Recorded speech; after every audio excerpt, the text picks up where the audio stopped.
नमस्कार, मैं हूँ ज्योति पाठक और आप देख रहे हैं देसी भारत। ग्रीन सिनेमा अवार्ड्स 2021 चल रहा है और इस वक्त मेरे साथ है सुप्रिया चतुर्वेदी जी। सुप्रिया जी, आपका स्वागत है देसी भारत में। जी बिल्कुल, आपको भी बहुत बहुत थैंक यू कि आपने मुझे इनवाइट किया और मुझे आपके साथ बात करने का मौका मिल रहा है। और हमें भी। बिल्कुल बिल्कुल। स्टेज पर मैंने देखा आपने किस तरीके से धमाल मचा दिया था, आपकी परफॉर्मेंस मज़ेदार थी।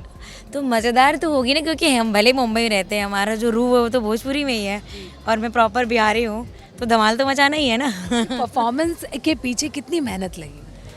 मज़ा आता है, पर हमें मेहनत नहीं देखते हैं, बस जुनून होता है, करना है, बस करते जाते। 24 घंटे बोले 24 घंटे नाचेंगे, कुछ नहीं चाहिए, बस ताल होना चाहिए। ग्रीन सिने अवार्ड्स के बारे में क्या कहना चाहिए?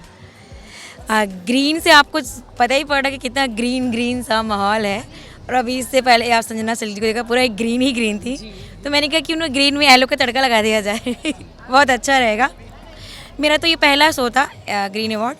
आई होप सो अगर सब कुछ मुझे ऑडियंस ने प्यार किया तो मैं नेक्स्ट ईयर भी आऊँगी।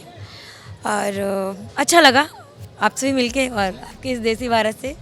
तो सभी लोगों से है कि अगर आप चाहते हैं कि भोजपुरी की सारी मज़ेदार तड़ाके वाली खबरें देखना है तो देसी भारत को लाइक करें, सब्सक्राइब करें। और ये भी बताइए क्या कुछ अपकमिंग प्रोजेक्ट्स है जो आप बताना चाहिए? मैं अभी 3 पिक्चरें कर रही हूँ, जिसका 18 को मुहूर्त है हमारा लखनऊ में।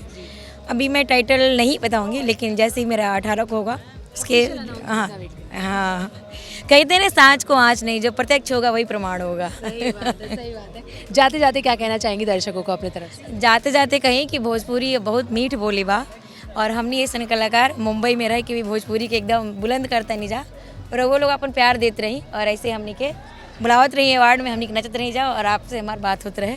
धन्यवाद। धन्यवाद।